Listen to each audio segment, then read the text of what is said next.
Allez, bonjour à tous. Alors, on va faire donc les Nishmat Natan, Abraham Fitoussim et Oussem Berina, la paracha de la semaine. Il y a une double parachute cette semaine, puisque c'est Vayakel Pekoudé plus deuxième Sefer Achodesh. Puisque la semaine prochaine, c'est Rosh Chodesh Nissan déjà. Voilà, on avance vers la Géoula, si tu veux. Donc voilà. Alors, là, on ne va pas parler de Vayakel Pekoudé. Bon, Vayakel Pekoudé, c'est un résumé en fait de Teruma, Vayetse, etc. Depuis la paracha Teruma, il y a 5 parachutes, ça va parler du Mishkan. D'accord? Moi, je vais parler, et le thème est très intéressant, des 4 parachutes qui se sont succédés, que l'on a tous les ans à cette période. Et la dernière, c'est Parashat Chodesh, qu'on va faire effectivement ce Shabbat. Voilà. Donc, on va parler un petit peu des 4 parachutes pour savoir effectivement c'est quoi l'enseignement, pourquoi les rabbinim nous ont instauré les 4 parachutes, de quoi ça parle, de quoi il s'agit, etc. D'accord? Alors, c'est quoi les 4 parachutes? On va se rappeler. Donc, on a commencé d'abord par Parashat Shkalim. D'accord? Parashat Shkalim qui est dans la Parashat Kitissa qu'on a lu il n'y a pas longtemps justement. Qui part du Marasit Shekel. Ben aujourd'hui, c'est Zerer Marasit Shekel, puisque comme il n'y a pas de Mishkan, c'est juste en souvenir que l'on fait le Marasit Shekel. À l'époque, c'était pendant le mois d'Adar. Donc, Parashat Shkalim va tomber toujours avant le début du mois d'Adar. D'accord? Ça, c'est Parashat Shkalim. Ensuite, après Parashat Shkalim, vous avez... pas la bouche pleine, s'il vous plaît. Parashat Zachor. Para, c'était la semaine dernière. Zachor qui tombe toujours la veille de Purim, avant la semaine de Purim, chez Chalbo. Là aussi, on doit effectivement se rappeler Zachor et Asher Asa Lecha Amalek. C'est dans quel paracha qu'il y a cette petite... Non, ça c'est effectivement quand on parle d'Amalek quand ils sont en petite Égypte, mais ça c'est ce que l'on lit le matin de Purim, mais c'est pas Zachor et Yom Asher Asa Lecha Amalek. Cette partie donc de Amalek se trouve dans Kititse, dans Dvarim. Kititse, à la fin de Kititse, d'accord? Voilà. Donc il y a la deuxième paracha, c'est Zachor. La troisième paracha, c'est ce qu'on a eu la semaine dernière, c'est Paradouma, paracha de Para. Voilà, qui est dans Paracha, c'est facile ça.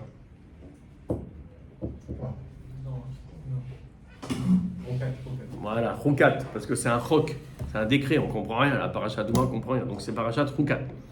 Voilà, donc ça c'est dans Bamidbar.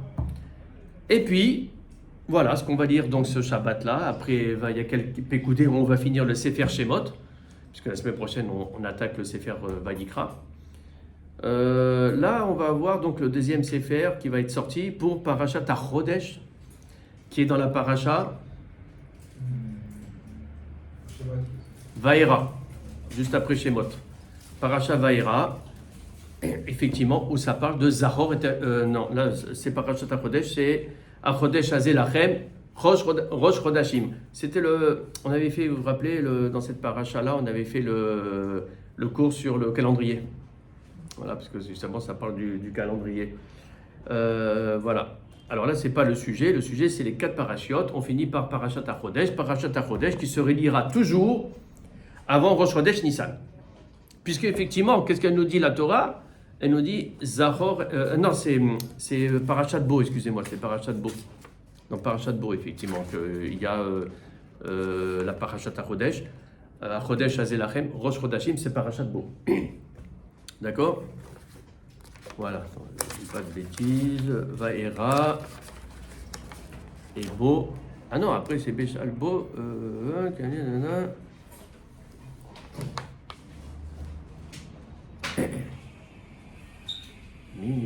Macha Arbe. Non, c'est Parashat Vaera, c'est ça, c'est bien ça. C'est ce qu'on avait dit. Alors, la question est pourquoi nous avons ces 4 parachutes? Et surtout, il y a quelque chose qui nous interpelle dans le Talmud Yerushalmi. Vous savez qu'il y a le Talmud Bavi, c'est celui-là qu'on utilise surtout, nous. On fait la Gemara, etc. Il y a la Mishnah et la Gemara dans le Talmud Bavi, mais vous avez aussi le Talmud Yerushalmi, qui est un autre Talmud, qui est beaucoup plus court, mais beaucoup plus concis, beaucoup plus précis. C'est vraiment un concentré, c'est pour ça qu'il est beaucoup plus court que le Talmud Bavli, où il y a beaucoup d'histoire, il y a beaucoup de massé, etc. Voilà. Et c'est vrai que des fois, il y a des choses très intéressantes qui sont marquées dans ce Talmud d'Yerushalmi. Alors c'est marqué dans le traité Megillah, Talmud d'Yerushalmi, c'est marqué En Masfikin Ben Para le Chodesh. Ça veut dire, on ne fait pas d'interruption entre Parashat Para et Parashat HaChodesh. Ça veut dire, Parashat Para, c'était la semaine dernière. Parashat HaChodesh, c'est ce Shabbat. Il n'y a pas d'interruption. Ça veut dire quoi? Effectivement, si vous regardez bien, cette année, par exemple, entre Shabbat Shkalim et Shabbat Zachor, il y avait un Shabbat Afsaka. Où il n'y avait pas de... Des fois, il ne se suit pas les parachutes. Ce n'est pas, obligatoire que ce soit 4 Shabbats successifs. Des fois, ce n'est pas possible. Ce qui était le cas, effectivement, cette année. Des fois, même, on a une Afsaka entre Parashat Shekalim, Parashat Zachor, et une Afsaka entre Parashat Zachor et Parashat Para. En revanche, le Talmud d'Yerushalmi nous dit, il n'y a pas d'Afsaka, il n'y a pas d'arrêt, il n'y a pas comment dire, un Shabbat intermédiaire entre Parashat Para et Parashat HaChodesh. Bon, pourquoi? Il doit y avoir une raison. Et Rabbi Lévi nous dit dans la Gemara, donc toujours dans le traité, dans le Talmud d'Yerushalmi, il nous dit, alors quelque chose encore de plus obscur, c'est la raison pour laquelle on ne boira pas entre le 3e et le 4e verre le soir du Seder. Effectivement, je ne sais pas si vous vous rappelez, quand on avait parlé effectivement des Arba Kosot, on peut, entre le premier verre et le deuxième verre, on peut boire, on peut pas manger en principe, parce qu'on doit attendre le kiddush pour manger. Le kiddush, c'est après le deuxième verre. Hein? Après, on peut manger, boire entre le deuxième et le troisième verre. Mais quand on va faire le troisième verre, on va boire le troisième verre, on ne peut même pas boire de l'eau jusqu'au 4e verre. Il faut vite faire le Hallel, finir le Hallel, et après on boit le 4e verre, et après on finit ça. Alors là, on comprend encore moins. Puis après, on se dit, en plus, quel est le rapport entre les 4 parachiotes et les 4 vers, si ce n'est le chiffre 4. Bon, d'accord, parce qu'il y a le chiffre 4, alors c'est la même chose. Quel est le rapport? On va voir, c'est très intéressant. Les deux sont complètement... ouais. Et en fait, ça va nous rappeler un petit peu c'est quoi cet enseignement aussi des 4 vers. Pour comprendre d'abord de quoi il s'agit, on va revenir sur Vayakel et Pekoudé. On avait dit que ça parlait du Mishkan. Qu'est-ce qu'il nous dit le Rambam? Il nous dit quelque chose de très intéressant à propos du Mishkan. Il dit que la nature de l'homme ne lui permet pas d'abandonner comme ça, d'un seul coup, ses habitudes. C'est-à-dire, quand on veut faire un changement, c'est connu, il ne faut pas faire tac, c'est impossible, ça ne marche pas. Tu vas d'un seul coup arrêter de faire quelque chose ou changer le plus. C'est pas possible. C'est léat qu'il faut faire la chose pour que ce soit intégré et qu'on ne revienne pas en arrière, quoi, que ce soit vraiment acquis. Donc le Rambam dit, c'est comme ça, c'est la nature de l'homme. Tu veux lui changer quelque chose qu'il avait l'habitude de faire, c'était naturel de le faire chez lui. Tu ne peux pas le faire comme ça, pitom, d'un seul coup. Il faut trouver une alternative. C'est ce que l'on fait, par exemple, lors de l'éducation pour les enfants. Bon, c'est très compliqué de connaître la recette d'éducation des enfants, mais si, par exemple, ils sont dans leur tablette, si tu leur prends leur tablette et tu les cries et tu leur dis allez, va faire autre chose, et tu le laisses faire autre chose, il ne sait pas quoi faire, il est abandonné, qu'est-ce qu'il va faire? Il va te merger pendant toute la journée, et je veux ma tablette, et il pleure, tout ça. En revanche, si tu lui proposes autre chose d'intéressant à faire, il va lâcher sa tablette, il va faire l'autre chose intéressante. Vous avez compris? Comme ça qu'on arrive un petit peu à embrouiller le Yetzer Hara, parce que c'est le Yetzer Hara, tout ça évidemment, et qu'on fait, voilà. En fait, le Mishkan, c'est ça qui veut nous dire le Rambam. Ça a été ça, parce qu'en fait, il y a quelques Pécoudés où ça reparle du Mishkan, où ça remonte comment ça a été fait par Betzalel, comment ça a été construit, etc. Tout ce qu'on avait vu dans Teruma et tout ça, hop, on le redit. Et à quoi il sert ce Mishkan? On en avait parlé, c'est par rapport à la faute du Vaudor. C'est pour expier la faute du veau d'or. À cause du veau d'or, on s'est éloigné encore de la proximité d'Hachem. Alors il fallait qu'on sente cette proximité. Alors on a fait un petit Mishkan pour Hachem, qu'on voit sa shrina, qu'on sente qu'il soit avec nous, etc. Ok, mais c'est pas vraiment ça. Pourquoi on fait des corbanotes dans le Mishkan? Parce que le but du Mishkan, c'est quoi? C'est de faire des corbanotes, etc. On va en parler à partir de la semaine prochaine dans Vayikra. Ça va être un peu compliqué. En fait, le problème des bénis Israël quand ils étaient en Égypte, c'est qu'ils faisaient Avodah Zarah. Ils faisaient Avodah Zarah. Donc ils faisaient déjà des corbanotes pour des autres dieux. Tu peux pas comme ça leur enlever tout et d'un seul coup ils font plus Avodah Zarah, etc. C'est pas possible. Alors Hachem il a compris. Après la faute du veau d'or, où là il a vu effectivement dans quel état spirituel ils sont, il a compris qu'il faut aller faire ça léat. Et donc c'est pour ça qu'il a instauré de faire le Mishkan et de faire des corbanotes dans le Mishkan, cette fois-ci pour lui. C'est-à-dire qu'on va faire la même chose, mais au lieu que ce soit pour des divinités étrangères, ça va être pour Hachem. Et grâce à ça, petit à petit, ils vont comprendre ce que c'est. Maintenant, aujourd'hui, on n'a plus les corbanotes. Et on est pourtant toujours avec Hachem. Donc ça a marché. Ça a marché, évidemment. Donc voilà, le principe du Rambam. Alors ça, on va le garder de côté pour essayer effectivement de l'utiliser tout à l'heure pour comprendre ces 4 parachiotes et tout ça. Mais d'abord, on va revenir sur les fameux 4 vers, puisque Rabbi Lévi nous parle des 4 vers et il nous dit il n'y a pas d'interruption entre la troisième paracha para et la 4e paracha à Chodesh. C'est la raison pour laquelle on ne boit pas même un verre d'eau entre le 3e et le 4e vers le soir du Seder. Alors on se rappelle effectivement c'est quoi les 4 vers, c'était par rapport aux 4 expressions qu'il y avait effectivement dans la Torah, toujours dans le paracha Vayera, qui étaient Ve'itsati etrem me'avodatam, d'abord ça commence Ve'otsiti etrem mitachat izvlot mitzrayim, Ve'itsati etrem me'avodatam, Ve'galti etrem bizroa netua, et après c'est Ve'lakarti etrem. Ok. Alors, on avait vu, quand on avait fait la paracha, on avait vu que Ve'otseti, je vous ferai sortir, c'était par rapport à Inouï, tout ce qui est l'oppression qu'avaient subi les bénis Israël. Donc Hachem, il a dit, je vous ferai sortir de votre oppression. C'est marqué d'ailleurs, Ve'otseti etrem mitachat sivlot misrayim. De toute cette oppression qui vous a donné le peuple des Égyptiens. Ça, c'est la première délivrance. Ve'itzalti, et je vous sauverai, c'est marqué, etrem ma'avodatam. Ça, c'est l'abdout, c'est tout l'esclavage. Je vous ferai sortir, je vous sauverai de l'esclavage. Vegalti etrem, li le'am. Ça c'est Velarkarti etrem, ça va après. Vegalti etrem, bizroa, nettoa, et je vous sauverai d'une main puissante. Et ça, je vous sauverai, c'est par rapport à Gérout, que le fait qu'ils étaient étrangers. Donc il y avait trois choses qui étaient en souffrance pour les bénis Israël. C'est qu'ils étaient opprimés, c'est qu'ils étaient en esclavage, et c'est qu'ils étaient considérés comme des étrangers. Voilà, donc il fallait 3 formes de délivrance pour pour qu'ils soient libérés de tout ça. Et après, c'est marqué Velarkarti etrem li le'am, et je vous prendrai pour moi comme peuple. Ça veut dire vous serez sous mon joug. Voilà. Ok, ça, on se rappelle effectivement de quoi il s'agissait.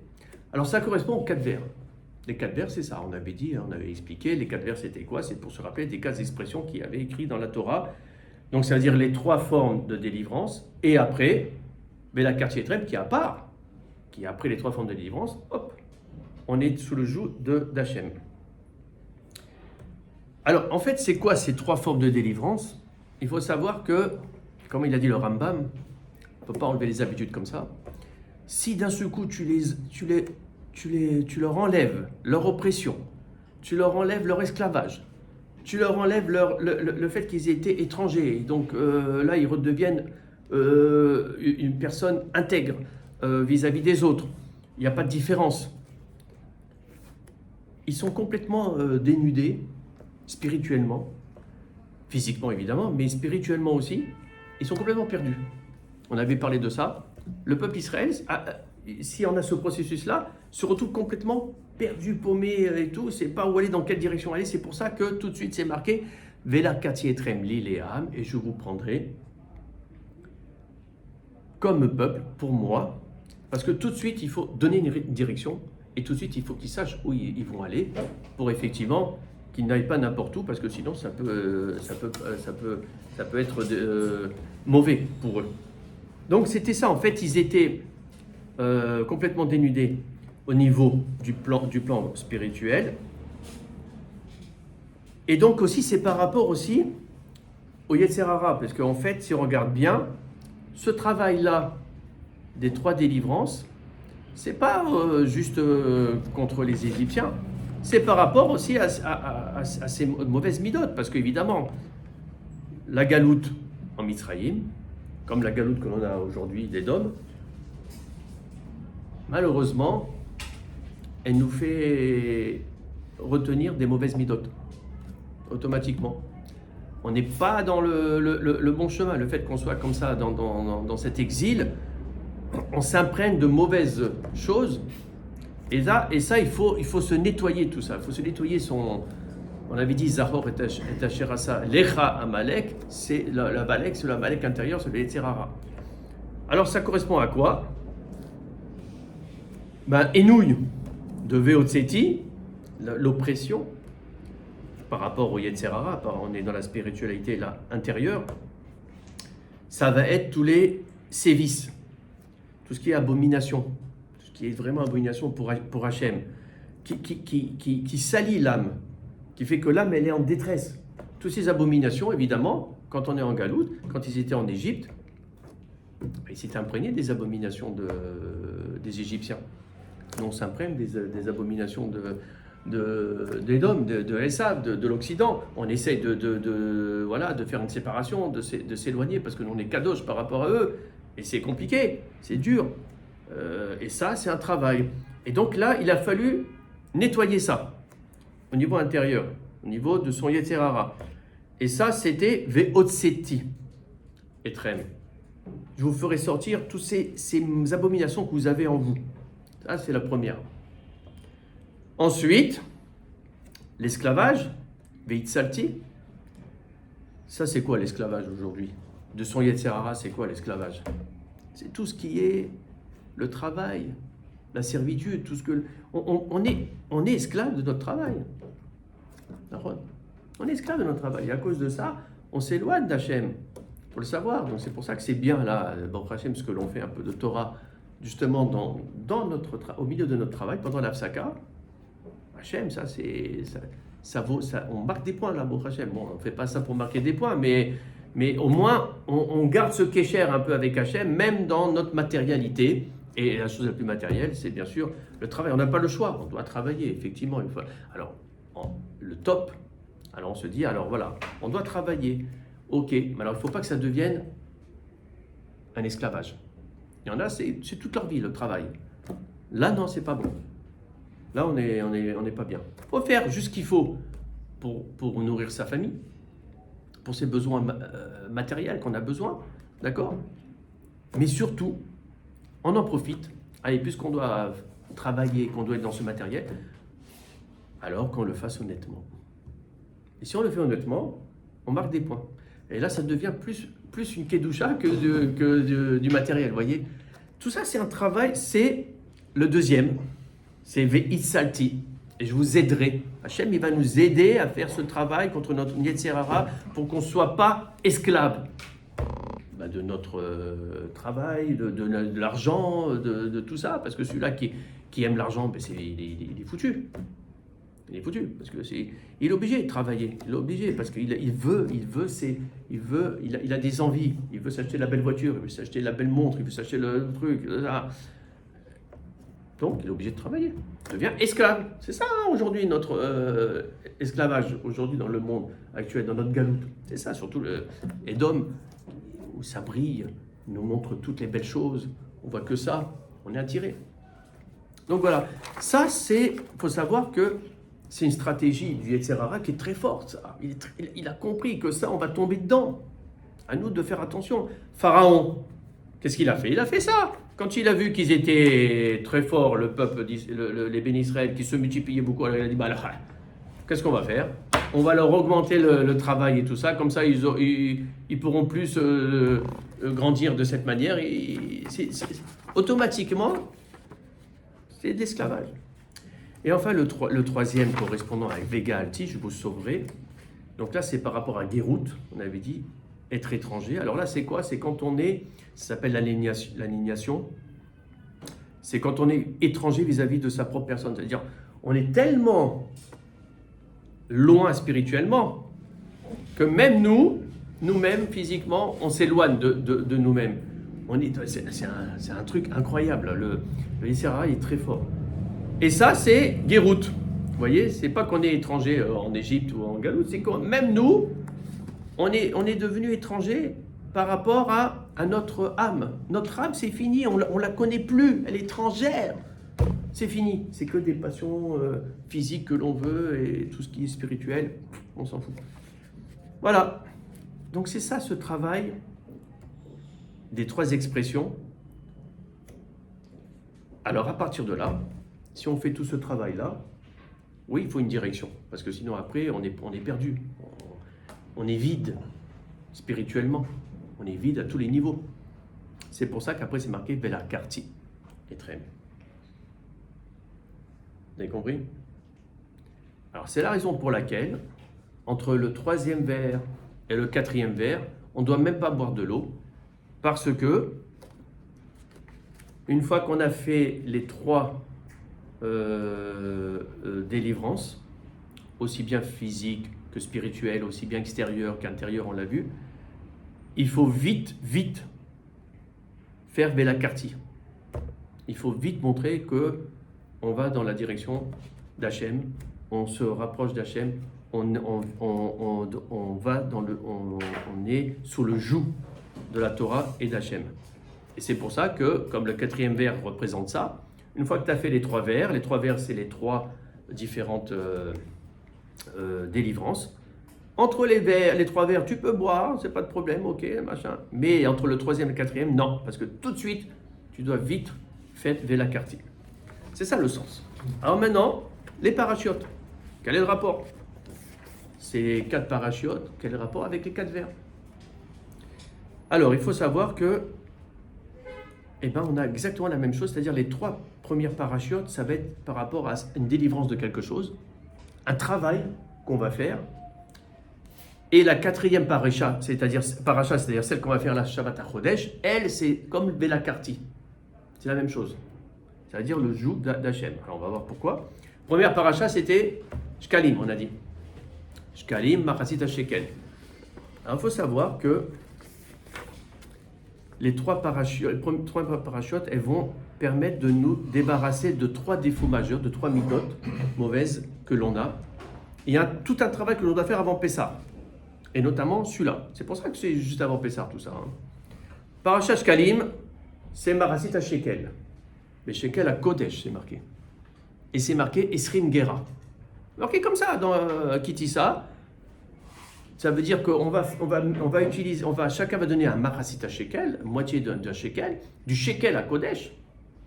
On dit ça. Et d'une valeur de Esrim Gera. 20 Gera. Les rabbinim, ils nous disent, ça, c'est un rapport avec la vente de Yosef. Pourquoi? Parce que la vente de Yosef, elle a été faite avec 20 pièces d'argent. 20 pièces d'argent. Ce qui correspond à Srim Gera, qui est le shekel à Kodesh. Or, nous, on doit donner la moitié. Donc, d'une valeur de Asara Gera, Esser Gera, de 10 Gera, une valeur de 10 Gera. Donc, on voit qu'il y a un rapport entre le Marasit HaShekel et la vente de Yosef. Et la vente de Yosef, c'était quoi? À cause de quoi il y a eu la vente de Yosef? La jalousie. La jalousie, les frères étaient jaloux de Yosef. Ils ne voulaient pas le voir, effectivement, grandir et comme par rapport au rêve qu'il a eu de devenir effectivement supérieur à eux. Ils étaient jaloux parce que c'était le préféré de Yaakov, de leur père. Enfin bref, à cause de la jalousie, ils voulaient le tuer dans un premier temps. Au final, ils l'ont vendu. La jalousie.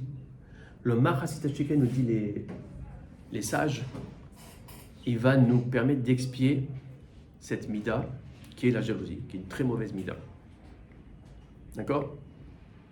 Alors attention, toutes les mauvaises midotes, il faut savoir qu'elles ont été créées à la base, c'est quelque chose de bien. La jalousie, on est jaloux de quelqu'un, c'est-à-dire on a envie de quelqu'un, ça c'est mauvais, mais on est jaloux de soi-même, on envie soi-même sur une mida qui n'est pas bonne, c'est-à-dire par rapport à son Yetzer Hara, ça c'est bon. Ça c'est bon. Le problème c'est que nous on le fait par rapport aux autres, et c'est ça qui est mauvais. Donc voilà, Parashat Shkalim, il va permettre d'expier cette faute qui est la jalousie. C'était lors de la vente de Yosef. Parashat Zachor. Ça c'est quoi? On parle d'Amalek. Qu'est-ce qu'il a fait Amalek? C'est marqué Asher Karecha. Il t'a refroidi. Mais Karecha, on sait que dans les explications, c'est qu'il t'a rendu impur de Kéri, d'une émission nocturne. Il te rend impur. Amalek. Amalek, c'est nos ennemis, mais c'est nos Yetzer Hara. Il te rend impur. Il te rend impur. Et donc, quelle impureté? Surtout Kéri, émission nocturne. C'est tout ce qui concerne quoi comme mauvaise midot. Là aussi, tout ce qui est les désirs, les envies, les désirs matériels, sexuels, à tous les niveaux. Tout ça, il faut le travailler avant Pessah. Vous savez qu'on a beaucoup de travail à faire avant Pessah pour pouvoir et avoir cette chance de manger cette matzah le soir du Seder. Peut-être je ferai un cours sur Pessah, c'est vraiment très intéressant, sur le Seder. Parce que vous ne pouvez pas savoir la force que l'on a quand on va manger cette matzah le soir du Seder. Vous savez que c'est que le premier jour de Oraïta que l'on a l'obligation de manger la matzah. C'est surtout le soir du Seder, hein. Voilà, qu'on a l'obligation. Mais il faut se préparer à tout ça. Et les 4 parachutes vont nous préparer. Déjà, contre la jalousie. Là, on voit contre tous les ta'avot, les envies, les désirs, etc. Enfin, parachat para, qu'on a eu la semaine dernière. Para, c'est quoi? Paradouma, c'est effectivement ce qui permet de rendre pur l'impur. On ne va pas aller plus loin parce que c'est compliqué, mais on va dire ça, de rendre pur l'impur. Et l'impureté majeure, c'est quoi? C'est une impureté du mort, du maître. Voilà, quand on avait à l'époque du temple une impureté parce qu'on était proche d'un mort, on ne pouvait pas rentrer dans le temple, il fallait donc faire le processus, etc., de purification avec les eaux de la vache rouge. Et c'est comme ça qu'on devenait pur. Et qu'on pouvait après revenir dans le temple et faire donc les mitzvot qu'il fallait faire dans le temple. Donc, c'est par rapport à l'impureté d'un mort. Donc, qui dit mort, dit tout de suite la faute d'Adam Arishon. Parce que je ne sais pas si vous vous rappelez, Adam Arishon, à la base, il devait être immortel, sauf il a fait la faute la faute du fruit, de l'arbre défendu, et à cause de ça, il est devenu mortel. Donc, c'est quoi cette mauvaise mida qu'il a eue, Adam Arishon? Pourquoi il a goûté ce fruit? Pourquoi il a goûté à cet arbre défendu? Hachem, il a dit tu peux tout faire, il y a juste un truc qu'il ne faut pas faire, tac. Et lui, il l'a fait. C'est à cause du Nachash, du serpent. Qu'est-ce qu'il lui a dit le Nachash? Il lui a dit tu peux manger. Regarde, on touche l'arbre, ça fait rien. Alors que toucher, on avait le droit de toucher. Adam Arishon avait le droit de toucher. Il a été malin. Le Yetzer Hara est toujours malin. Il sait qu'est-ce que tu as le droit, qu'est-ce que tu n'as pas le droit. Donc il va te dire, mais regarde, tu as le droit de faire ça. Tu touches, regarde, il ne t'arrive rien du tout. Mais c'était de manger qu'il ne fallait pas. Et qu'est-ce qu'il a dit? Le Nachash, il leur a dit, vous allez voir que si vous mangez cet arbre, les fruits de cet arbre, vous allez, veitem kelokim. Vous serez comme Hachem. Donc c'est quoi? C'est de l'orgueil, c'est de l'arrogance. C'est ça en fait. Tu veux être comme Hachem. C'est quoi ça? C'est de l'arrogance. l'orgueil. Donc voilà cette mida, c'est ça par Adouma. Donc on voit Shabbat Shkalim, c'est pour expier la mauvaise mida de la jalousie. Shabbat Zachor, c'est pour expier toutes les ta'avot que l'on a, les désirs, les envies, etc. Et Shabbat Para, c'est pour expier l'orgueil, l'arrogance. Voilà le travail des 3 parachutes qu'il fallait faire. Et après, on doit tout de suite faire Shabbat Achodesh. Parashat Achodesh. Parashat Achodesh, c'est quoi? C'est Achodesh Hazeh Lachem, Rosh Chodashim. C'est la première mitzvah qui a été instaurée au Béni Israël en tant que peuple.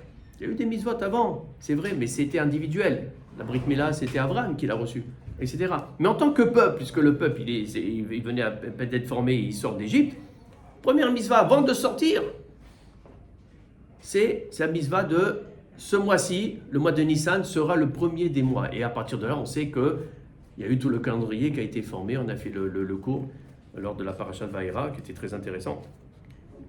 Donc en fait, ça veut dire quoi? Ça veut dire que tout de suite, une fois qu'on a fait les 3 parachutes, on va expier nos mauvaises tendances, les 3 mauvaises tendances les plus importantes. Tout de suite, on ne doit pas avoir d'apsaka. À partir de là, paf, tout de suite, il faut faire Shabbat HaChodesh, c'est-à-dire tout de suite recevoir en tant que peuple la première mitzvah de la Torah. Ben, on voit que c'est exactement comme effectivement les 4 vers de... c'est un chidouche, hein, c'est un chidouche, ce que nous marque effectivement Rabbi Lévi dans le Talmud Yerushalmi, extraordinaire. Les 4 vers que l'on va voir, eh ben, on a la préparation des 4 parachutes. C'est 3 parachutes qui permettent d'expier comme les 3 vers qui permettent effectivement... Et après, Shabbat HaChodesh, effectivement, c'est exactement comme le 4e vers, c'est Vela Karti Etrem, Liléam. Tout de suite, on se met dans le joug de la Torah, dans Torah et Mitzvot. Espérons, si Dieu veut, que grâce à ça, on arrive à faire une très bonne fête de Pessah, un très bon Seder, et que si Dieu veut, que la Géoula elle arrive pendant le mois de Nissan, puisque ce sera au mois de Nissan qu'elle viendra la Géoula, si Dieu veut. On sait que ça se rapproche fortement, alors espérons, si Dieu veut, que ça arrive très très vite, grâce aux 4 parachutes qui nous permettent effectivement de nous préparer au Seder de Pessah. Shabbat Shalom.